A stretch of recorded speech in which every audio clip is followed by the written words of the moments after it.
What's going on, guys? Sebastian here. Follow me on Instagram at MPG Poppy. I'm here with Brendan. How do Yo, you pronounce your yo. last name, Brendan? Take it off. Yeah, no. I get I off. I get I off. I I cut think that I everyone thought it some was I get slack. It's off. all Like, right. oh, I should probably ask. Um, because I think it's like I don't know why I want to call it Teekhoff, but yeah, okay. I get Anyway, Tegathoff a lot. That's um, for sure. I am back in Illinois. I just hit a quick little lick in Philadelphia. I went out to a sports investing meetup, and I also did a bunch of other gym stuff. I went to a couple other gyms. I went to Power Build Gym. I went to Fusion Gyms, which is the mega one. I think it's the largest like gym in the country. I think. So those were both great experience. Well, I'll kind of touch on that either a little bit as it relates to powerlifting. But the big story is I went out there, did some networking. Obviously, so we'll touch on. I'll touch on real quick what I'm working on. So, um, as I'm working on all this team powerlifting stuff, basically, so the team stuff is not the core piece of what I'm trying to do. The core piece of what I'm trying to do is to grow the sport. Okay, a lot of people talk about growing the sport. Very few people actually do anything. So growing the sport is about a logical exercise, right? If we want the sport to grow, how do we measure that? Well, sports typically get measured by the number of people that watch them. That's how you measure how big a sport is. The NFL is the biggest sport.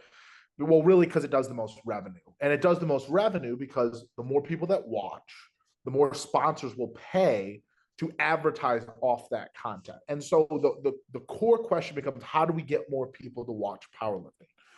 So what we can do is we can get the first thing we can do, and something that has kind of been worked on so far, is we can get people to watch a singular event. Right, we can get people to watch Sheffield. Right, Sheffield averaged, I think, between 30 and 35,000 average viewers. Total views doesn't really count when in terms of advertising. They want to know every minute what's the average number of viewers, and that's somewhere between 30 and 35,000. So that's great. Um, so we've gotten thousands of people to average watch.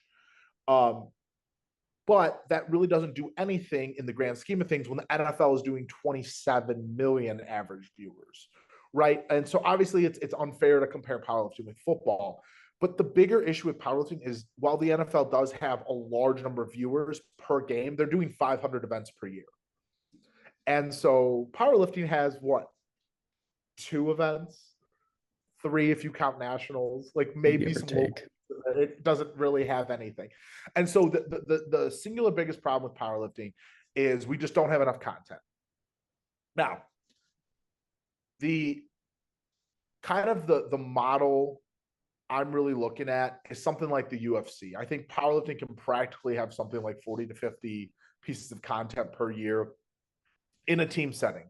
In an individual setting where the goal of the individual meet is to lift as much weight as possible, it's not possible because in order to peak for those type of events, you have to have like such long ramp up periods that it just isn't feasible as a consumer driven sport.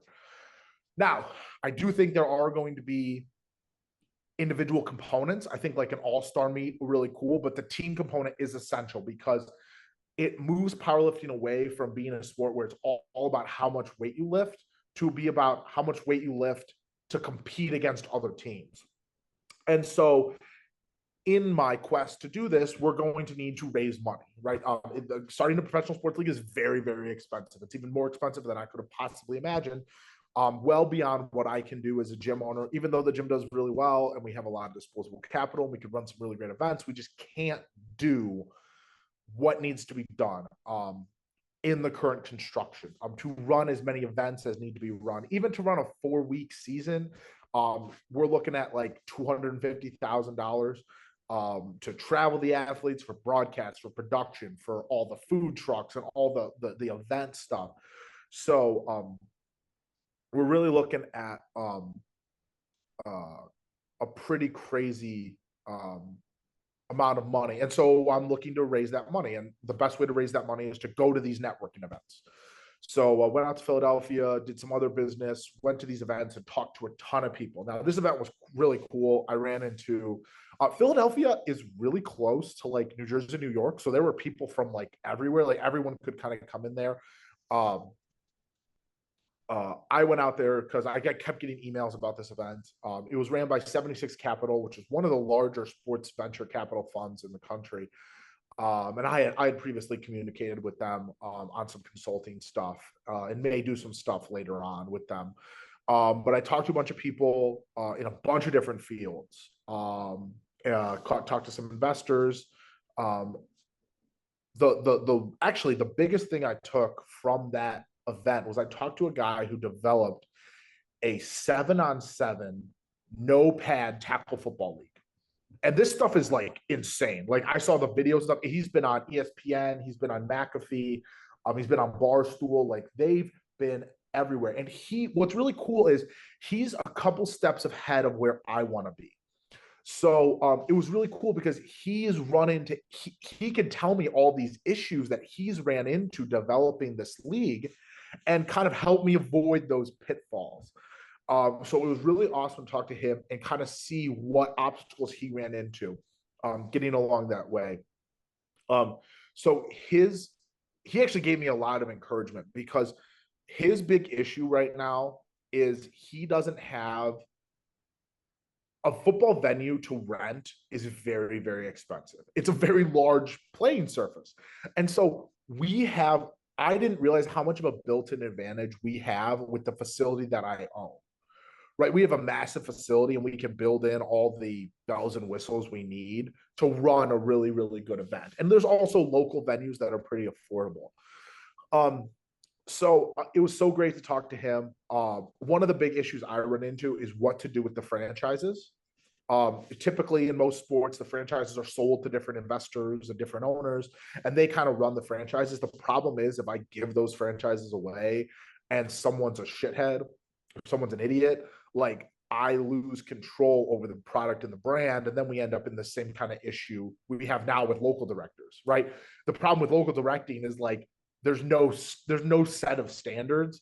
And so you run into some really shitty events. And so I really want to avoid that. Obviously I can have control of that by like only working with really competent, really good people. Yeah, it's very interesting, but he leases the team, which I was like, oh, that's so interesting, right? So like basically if someone's a shithead, he can be like, oh, your lease is revoked, and like they get to keep all the IP and stuff. And that's really good. I think it probably doesn't work too well in this situation. I think we need to explore something what's called like a safe investment. So a safe investment is basically, say, Brendan, you wanted to be the owner of the team. If you own a team, you get 25% of the equity in the league. And then you don't have any control over how the league runs, or maybe you have some say, but when the teams eventually get sold, you get all that money from the profit. So you don't really have any control over the investment, which like you really, if you're an investor, like you really don't want to have to work. Like you just want to invest the money and be, or maybe you help a little with certain things. But then you can just it gives me the kind of the control I need, but then it also gives them an investment. So I'm going to explore something in that model for sure. I've talked with several other directors around the country and like tried to like, hey, maybe we work with them and split it up. But the problem is like me doing all the work and giving away all that equity. I may have to, but we'll kind of see what happens there. But yeah, that's kind of the objective, the thing I'm working on. I have a couple meetings lined up with more investors coming up. I'm going to go to more networking events, just trying to grow this thing.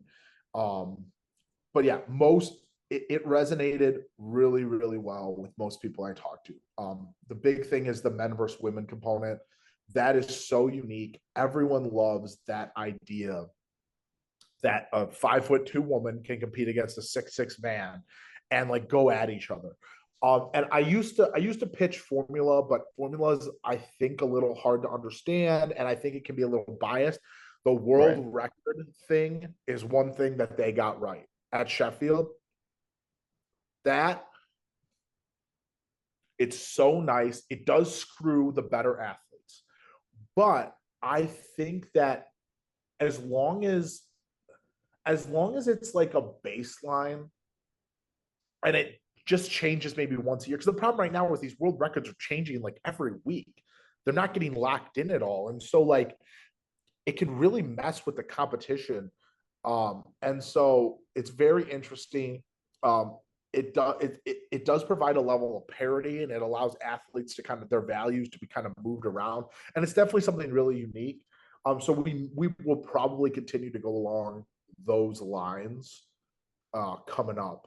I think it's definitely an interesting way as opposed to formula. We may approach both. We may use maybe formula for some events. Like formula is probably good for like an individual based event, and then the world because like then it doesn't take away from the individual performance. But Right. yeah, that was really good. Really good to talk to a lot of people. Got a lot of contacts, a lot of numbers. Able to talk to a lot of people about a lot of different things. Like I met with like some people who are patent lawyers. Not sure what I'm going to do with that. I met actually some guy.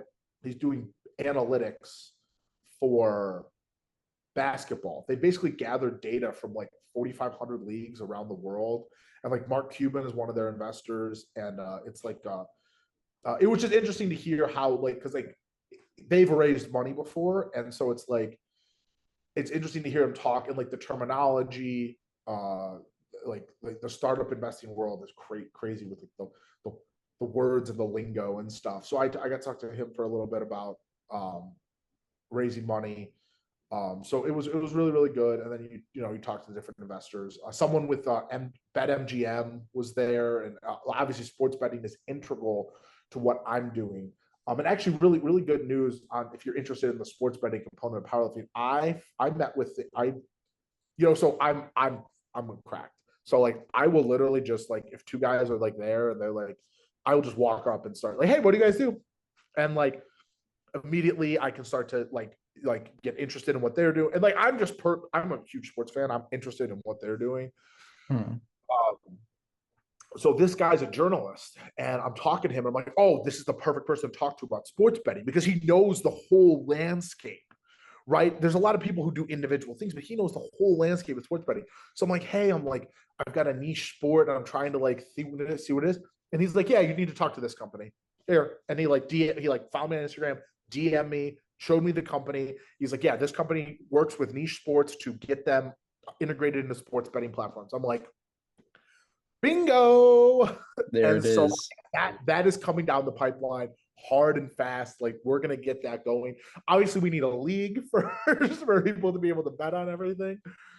Yeah. But yeah, we'll develop that and we'll get to that for sure. Very very excited about that.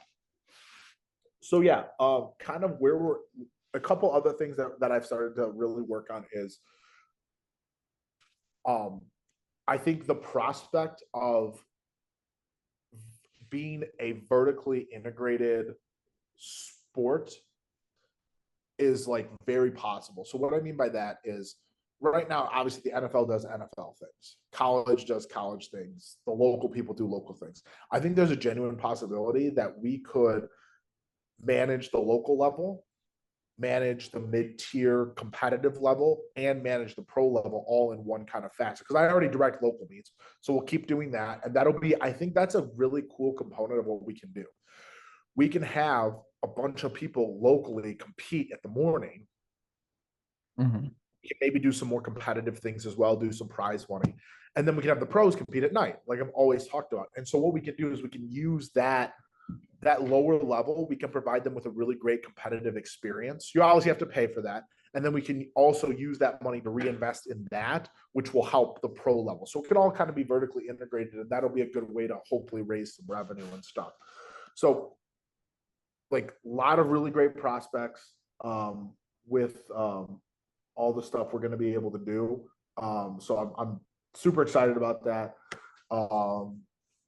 Yeah, great trip. I'll touch real quick. So I did go to Power Build Gym. I love traveling to other gyms. I love it. It's just I feel like I get my money's worth. Whatever I paid for travel, I get all that back immediately when I go to other gyms because I just get ideas. And so I went to Power Build Gym, and really cool place. Um, the biggest thing I took away from it, going there and going to the other gym I'll touch on, is it felt like it was very simple in a good way. Like it was simple. Like I feel like MPG sometimes is a little too, there's like maybe too much going on. Too Hmm. many.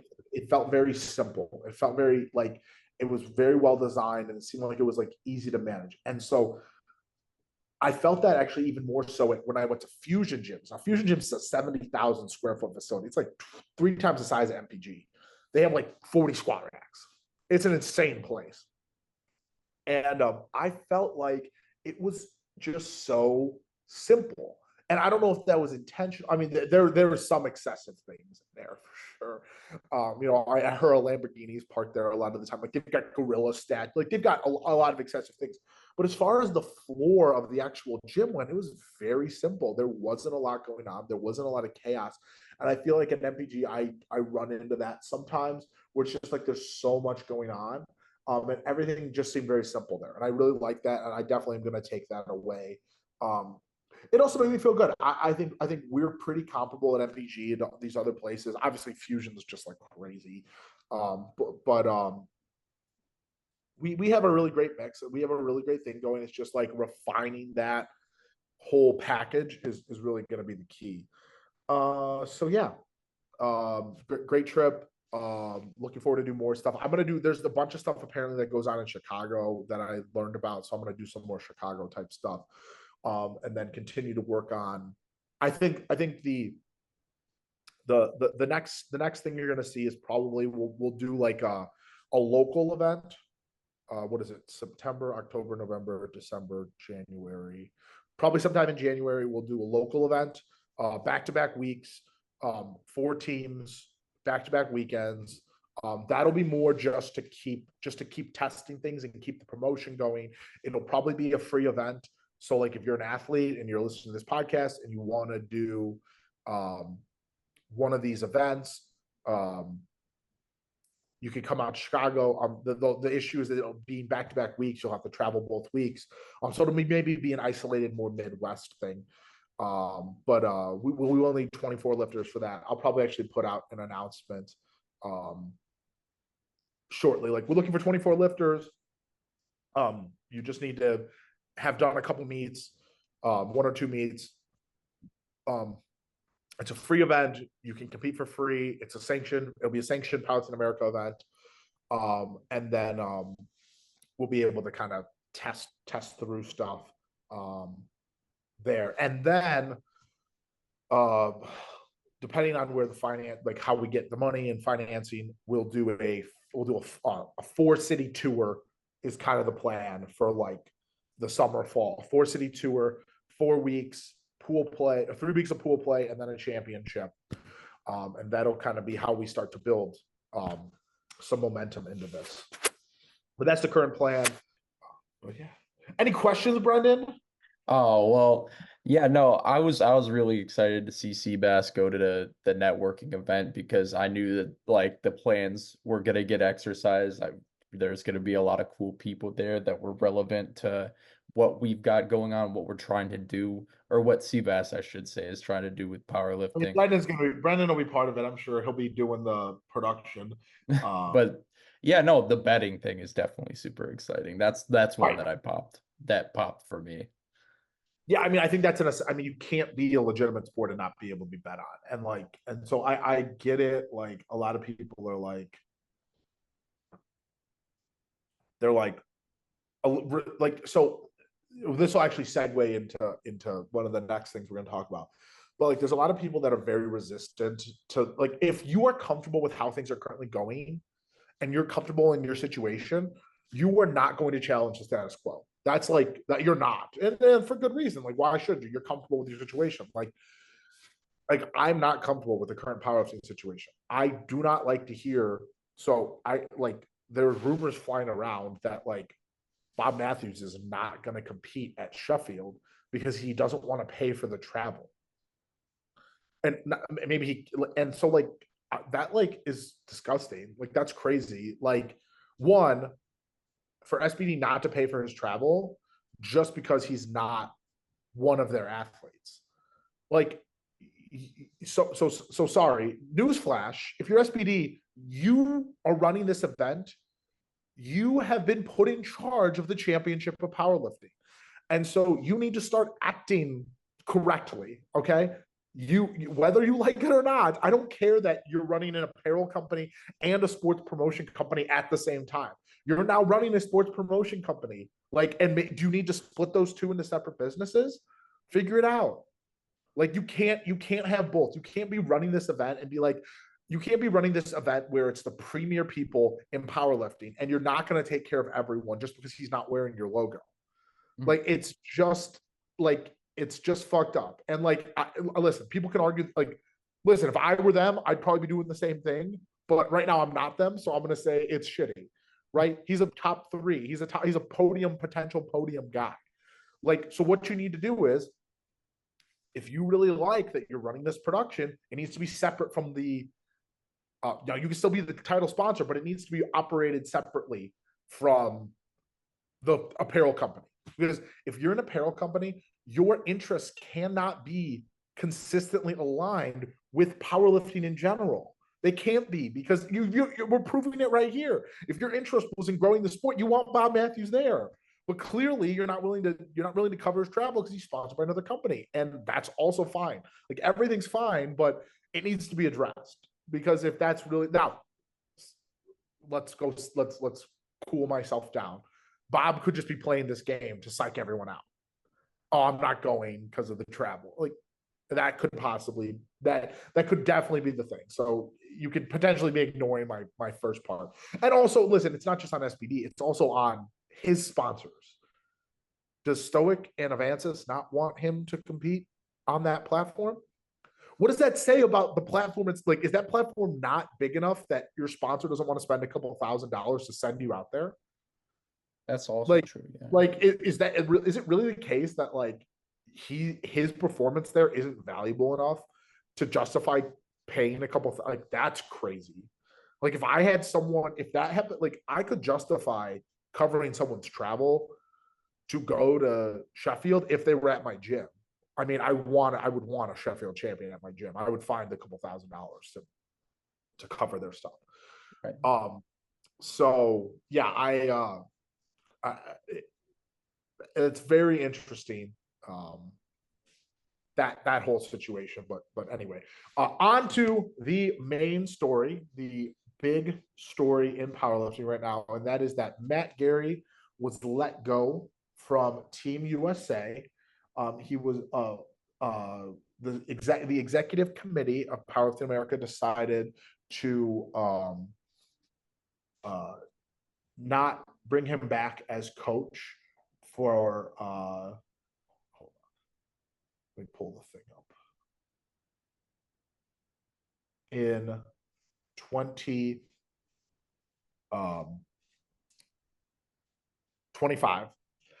So Matt Gary came. So let's do a little story. I guess the background maybe. So Matt Gary's been in the sport forever. Actually, funny story. In 2016, I was working at a gym. I was not into powerlifting at all, mind you. In 2016, the woman who ran the gym was very into powerlifting. Lane Norton was her coach. And I was still into bodybuilding. I really could care less about powerlifting. We had a coaching course come to that gym, and I did it for continuing education credits. And Matt Gary was the one who led the course with his wife Susie Gary. And it's just hilarious to see how everything went full circle. So I ran into Matt for the first time and had a full conversation with him at Open Nationals at the American Iron Gym where everything was running at.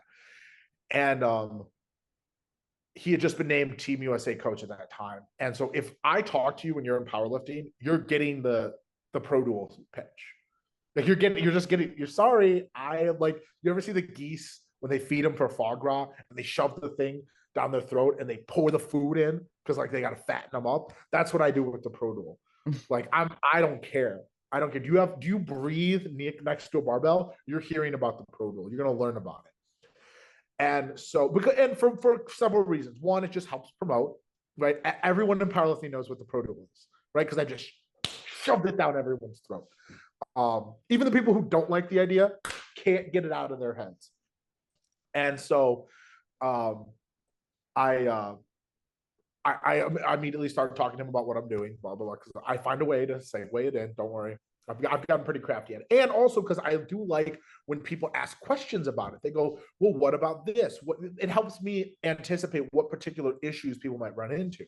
And so it really does help make the idea better. People tell me why they don't think the idea is going to work. They try to poke holes in it. And I can either be like, oh, that's a good point. Or I can be like, well, this is what we're going to do about that particular issue. People have yet to tell me why it's not. I mean, they can tell me no one says the idea is bad. They go reasons why it might not work. And like everything can be overcome with either money or time. Everything, every issue. Mm-hmm.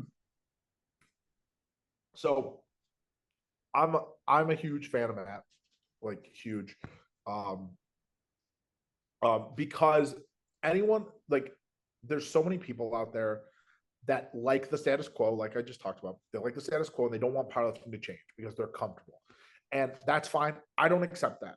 And so I ended up, I talked to Matt about it briefly, and then he ended up sitting across from me at the banquet after Open Nationals, and we talked for hour and a half, like about all things powerlifting, the individual side of powerlifting, my ideas, like everything. And so he ended up being really supportive of what I'm going to do. And so to see, him no longer be the Team US coach upsets me from that angle. However, like on this podcast, like we're going to tell you like what's going on, like what the facts are, like what is going on. So I'm going to give facts, like from what I've gathered, and then opinions. So basically what's happened is Matt was let go for philosophical differences between him and the executive committee of Powerlifting America.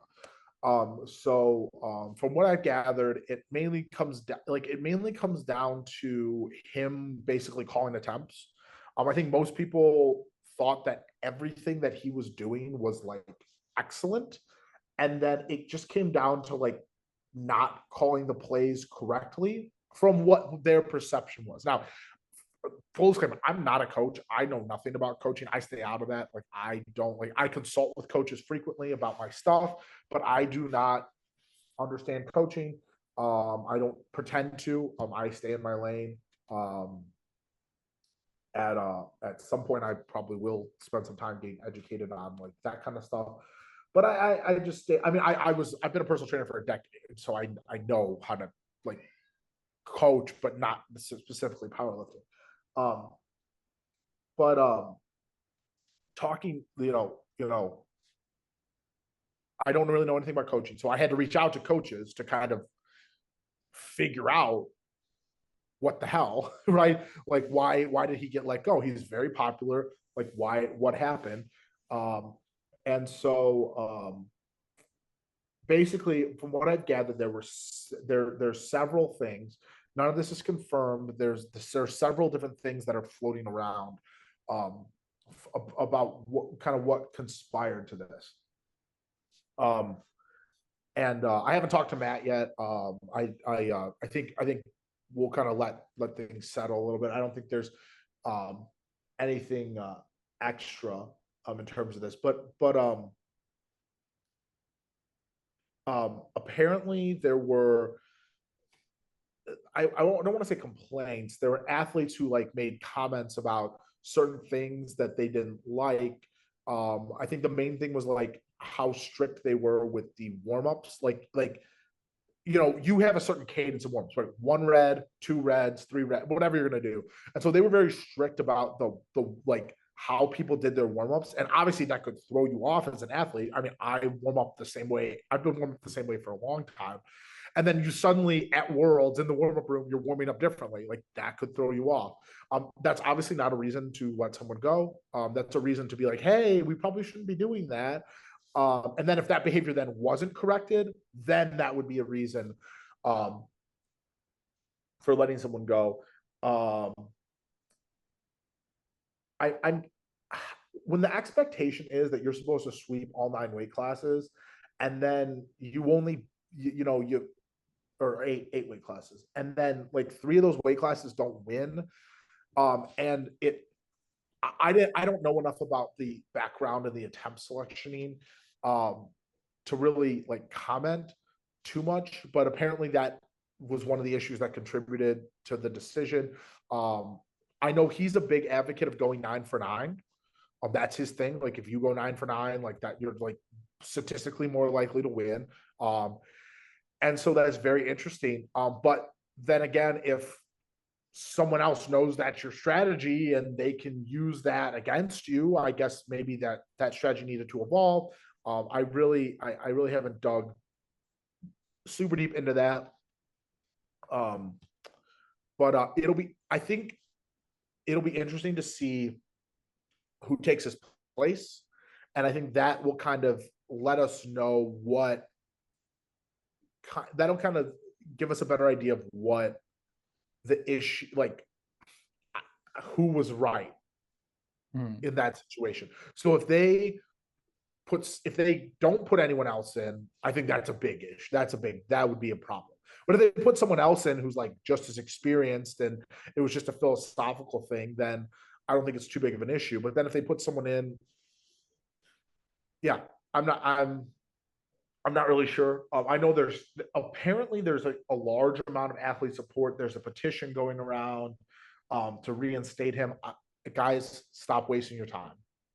Okay, he's not like they're not like the last thing they're gonna do is reinstate him. Like that's just that's not how it works. That would never this like power like I'm sorry, like that would just never happen. These people are not gonna be like, oh, you know what? Changing the mindy. Like what do you know about powerlifting federations? Have you not been in powerlifting long enough to know the federations? Like it doesn't matter how big of a mistake it is, the federations are not apologizing for it. And so whether or not you agree with him being the coach, you're welcome to hire him as your personal coach. Like that's what I would say. Oh, and here's the other thing too. None of these athletes bitching. I didn't see any of you at the NGB.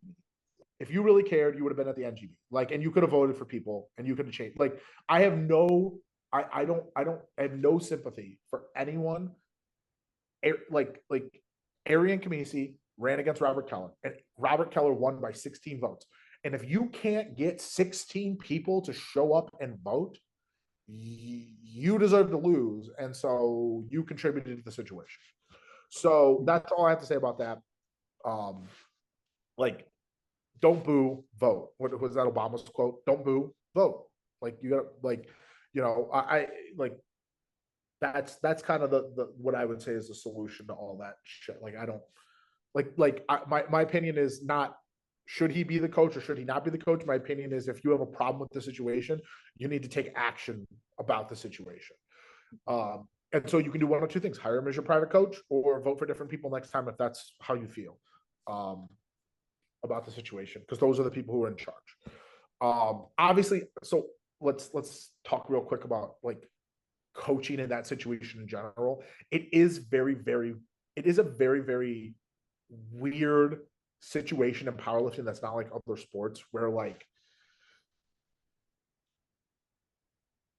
you're paid in other sports to do a job, and so you don't really get to decide who your boss is, right? In powerlifting, you're not paid, so you get to like decide who your coach is, and that's kind of your boss. And then, but like then your federation, who like you're a member of, gets to choose who your boss is, and it has to have control of that.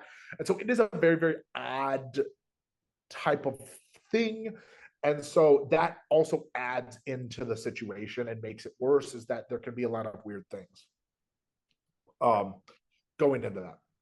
So anyway, that's kind of the my take on that, my read of the situation. I always like to look at what other sports situations we're doing. Now, the issue, if you're a powerlifting federation, No one trusts you. No, not trust like you to tell the truth or anything. No one believes in what you're doing, right? There's not one, aside from abs, there's not one powerlifting federation on earth where people believe in what they're doing, right? Everyone just tolerates powerlifting federations right now. And so every decision a powerlifting federation makes is going to be under the microscope. Every single one is going to be looked at under the microscope, and every decision is going to be considered bad until proven otherwise. So like next year, if Team USA like shits the bed somehow, everyone's going to be in a fucking like hissy fit, right? Whether or not it's fair, they're going to be in a hissy fit. And so it's just really important that if you're a powerlifting federation to like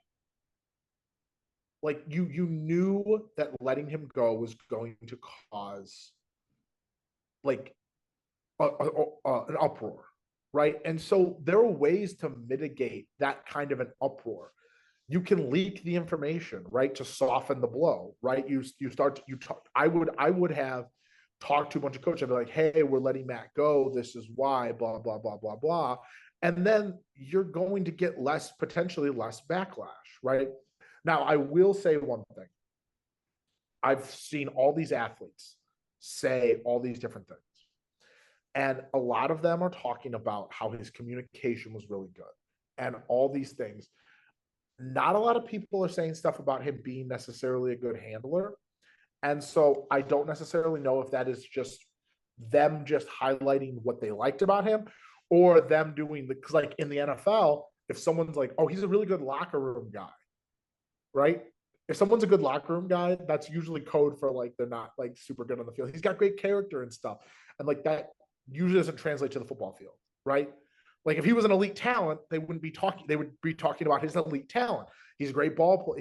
He's got great ball skills. He's a great route runner. Like, but yeah, I guess I don't want to wrap this up because I really don't like, it's like, it's news. So we're talking about it, but like, we got to move on to the next thing. Like it just it doesn't help the sport. We got to move on to the next thing. Like bringing him back is not going to get athletes to compete more. Maybe it will. Okay, never mind. If he can get more athletes to compete more frequently, he can come back and be Team USA coach. But we need more events to get more viewership, to get more sponsorship, to get the athletes paid. Okay, that should be our priority. Our priority right now is how many events can we create? And then the good ones, they stay. The bad ones, they go away. We create more and more and more. And we see how high quality we can make the broadcast. See how quality we can make the fan experience. That's what we need to focus on.